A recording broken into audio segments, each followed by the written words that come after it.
is the devil. You got me.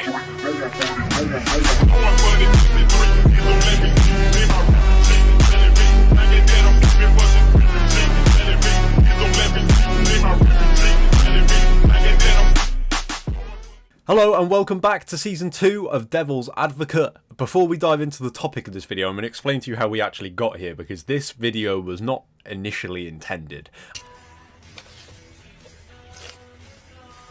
Interesting. As you will know, UFC 299 is coming up. And I, of course, tend to look at those events to determine what the next video is going to be. And whilst you have Dustin Poirier as an underdog against Benoit Saint-Denis, it's not really a devil's advocate segment to be like, oh, Dustin Poirier might be able to beat... I usually pick the underdogs, right, and argue for why they can win their fight. I don't really need to tell you why Dustin Poirier as an underdog can beat Benoit Saint-Denis, because a lot of people, I think, were a bit surprised to see him as an underdog in that fight. But the obvious one, I think, was the main event between Sean O'Malley and Marlon Chito Vera. Chito Vera, of course, being the underdog. And you might be able to see this, I don't know, but this right here, as you can see, Chito Vera at the top there, all notes about that fight. And I basically found that with every fight that I watched in preparation, that I didn't really have much of a leg to stand on in regards to Marlon Chito Vera, who is one of my favourite fighters on the entire UFC roster. But every time I would come up with something that I could use as a talking point in this video, I'd be able to counter it easily. And whilst the purpose of this series isn't necessarily to come up with points that I think are going to happen, right? The last video about Henry Cejudo, I said multiple times, I don't think he's going to beat Merab Dvalishvili, but the point of the video is what if he does, and how does he do it if he does. I couldn't really find a whole lot of stuff to go on with Marlon Chito Vera, because every single time I just kept coming back to, yeah, but that might not work against O'Malley, and I just think the stylistic matchup is really, really difficult for Chito in that fight. So, it's kind of, weighing up other options, seeing what's going to happen. And then we have the PFL versus Bellator event. And Renan Ferreira goes out in the main event after the news that the winner of that main event fight between Ferreira and Ryan Bader will fight Francis Ngannou in Ngannou's return to MMA. Whether that'll actually happen or not, what the fuck is that? I do think Ngannou will come back to MMA. They've said maybe later this year, like December time. Obviously, if Ngannou goes out there and beats Anthony Joshua, maybe not, but we'll see how that all plays out. But the winner of this fight was going to fight Ngannou when Ngannou returns to MMA. And I was looking at Renan Ferreira, and to me, he was the best option. And he did obviously go on to beat Ryan Bader in spectacular fashion. It was like inside 30 seconds, right? Spectacular knockout. He looked great, I thought. He did his job. Ngannou didn't get in the cage with him afterwards, which huge oversight, I think. But we have got, if you believe that Ngannou is going to come back to MMA and fight in the PFL, Renan Ferreira is his next opponent. So let's start by talking about Renan Ferreira for a brief minute, because the point of this video is he the best challenge for Ngannou outside the UFC? I definitely think that he is a better challenge for Ngannou compared to Ryan Bader, who of course could have won this fight and could have won this opportunity. I just didn't really feel like Bader had a lot for Ngannou. And Renan Ferreira, I think, is just it's a more exciting matchup. Of course, and I think it's a bigger challenge.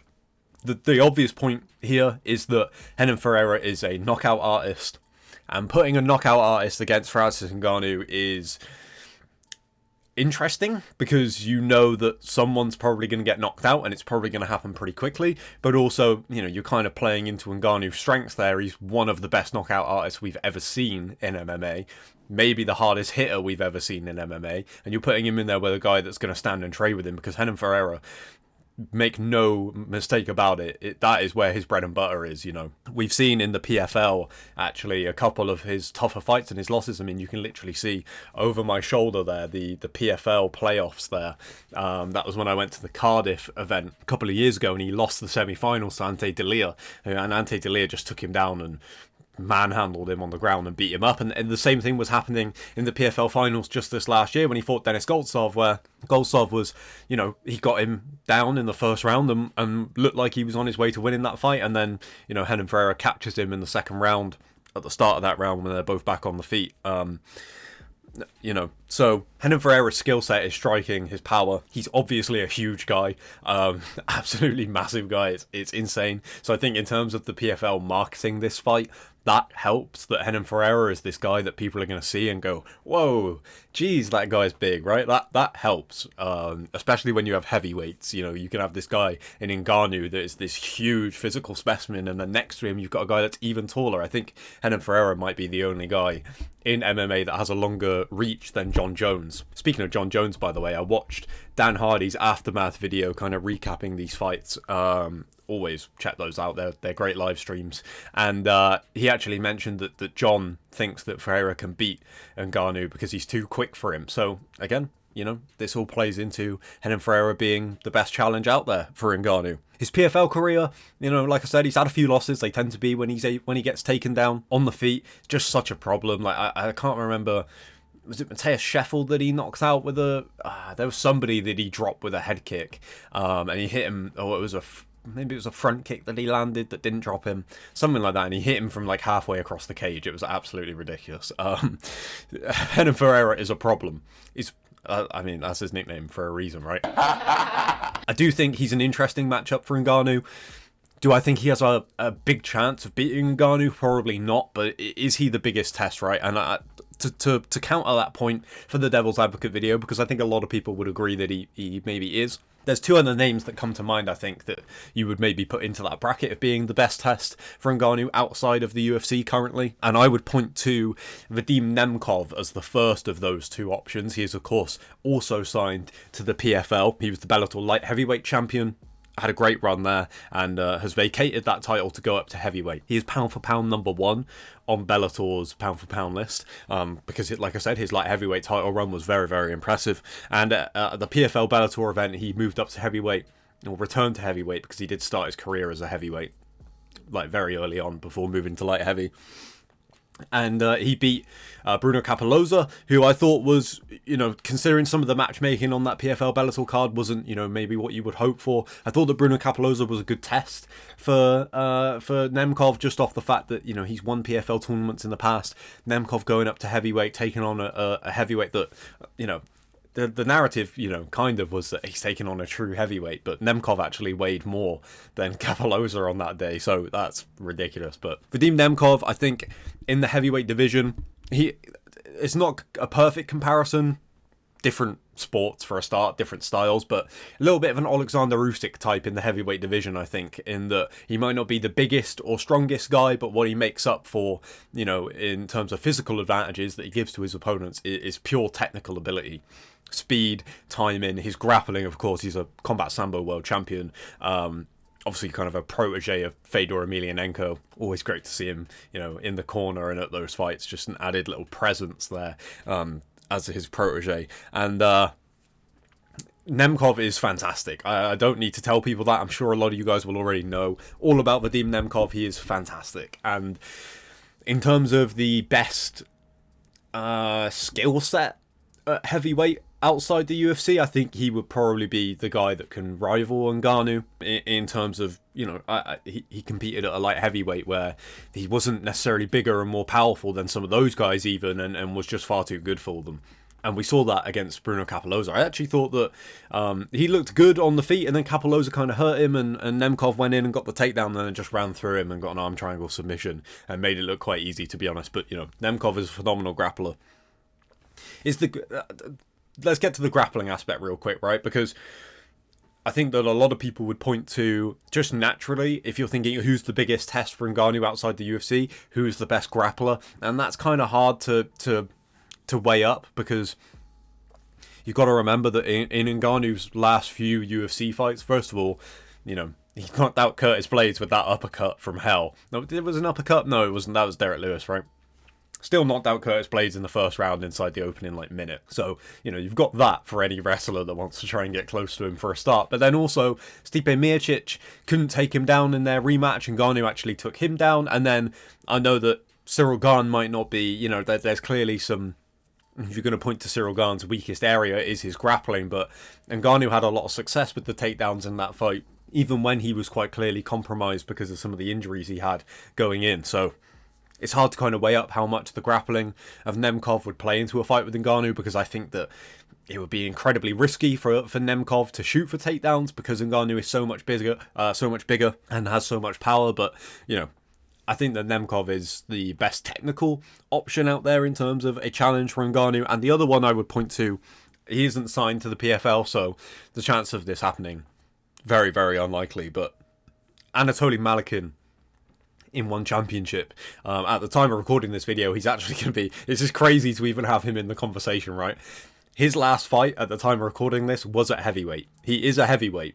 However, his next fight coming up this week, like I said, at the time of recording, this will probably already happen by the time you're watching this. He's going to be going down to middleweight to fight Renan Ferreira. And you have to bear in mind that one championship's weight classes are a little bit different because of the hydration testing. So middleweight is more like light heavyweight in reality, if that makes sense, right? You kind of have to, you know, if their weight class says middleweight, you kind of go one up in terms of the UFC and things like that. So, you know, he's not cutting down to 185 pounds, but he is cutting down in and around there whilst hydrated. So, you know, if he wasn't hydrated, if he didn't have to do that, maybe he could make 185. I mean, he hasn't even made the weight at the time I'm recording this, so who knows? That's the big talking point going into his rematch with Renan Ferreira. So we'll see how that plays out. But Anatoly Malykhin, I would say, is probably the other guy out there that has got a lot of attention during his run with one championship. He's been flawless. He's undefeated. He's currently the heavyweight and light heavyweight champion. Like I said, this Friday coming up, 1166, he will be challenging for the middleweight title to try and make history as a three-weight world champion.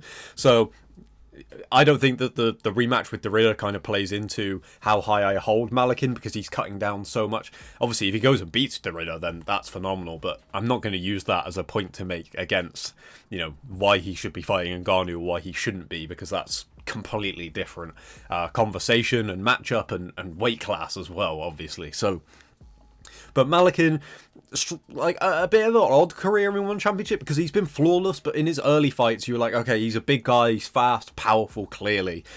And then over time I feel like we've really seen him go from just a guy that you might expect from a promotion outside of the UFC. He was like, okay, yeah, he's a good heavyweight, he's got good power, he lands first, he knocks these guys out. Impressive. That's kind of what you'd expect. But since then, I think we've seen a lot more tools to his game. First of all, you've seen the wrestling a little bit more. He does, of course, come from a wrestling background. The takedown defense against Renan Ferreira in their first fight was absolutely crucial, but also against Ferreira and against Arjan Bula last time out at heavyweight. His footwork, his cardio against Arjan Bula, I thought was crazy good. Like his output in general, but also his striking accuracy, his speed, his shot selection against RDR and Arjan Bula, I thought was both fantastic. Seems like a really, really technical striker. I know that he trains a lot out at Tiger Muay Thai.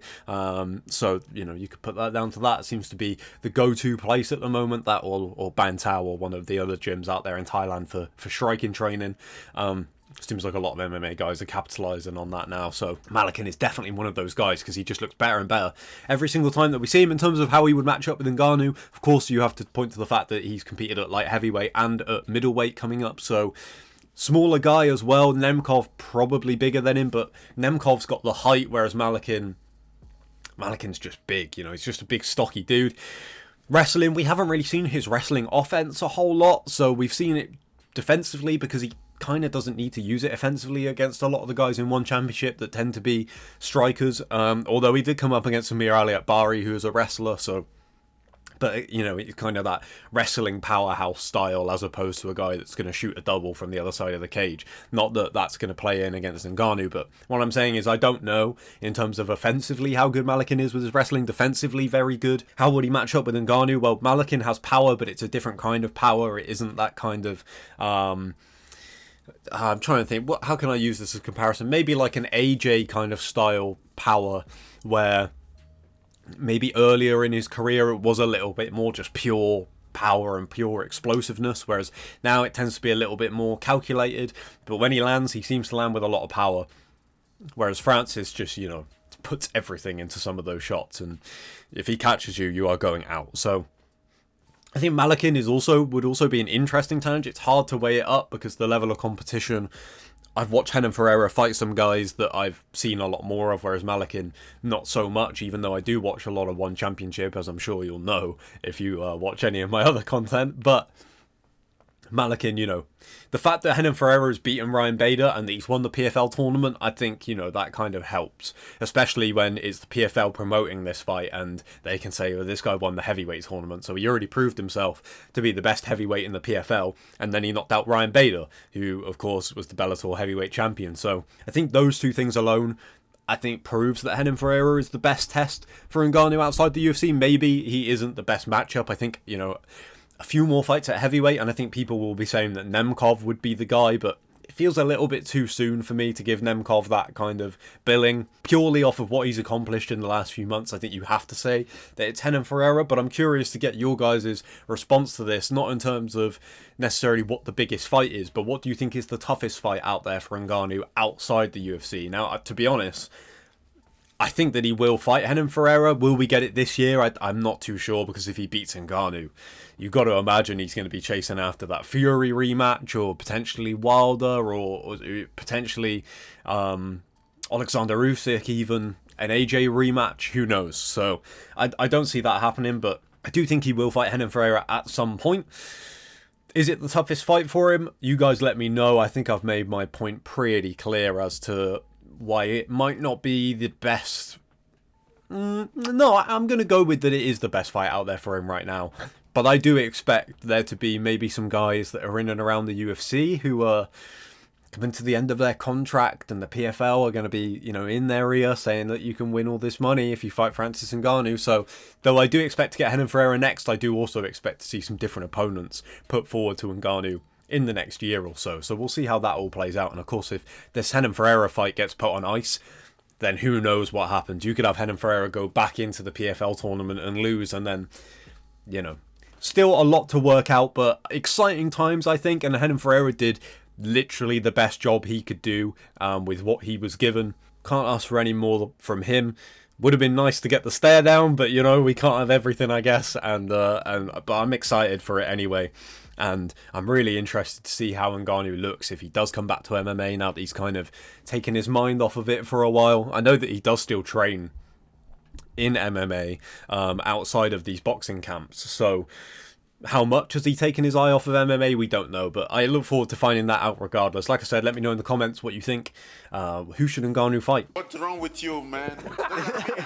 We all know who he should fight, let's be honest. And John Jones said it himself, so yeah, enough said on that. Thank you for checking out this video. I will definitely have a bunch of these coming for UFC 300 because there's a bunch of crazy fights on there. So drop a comment as well which fight you want me to look at the most on UFC 300, and I will get right on that for you, and I will catch you very soon. See you in a bit.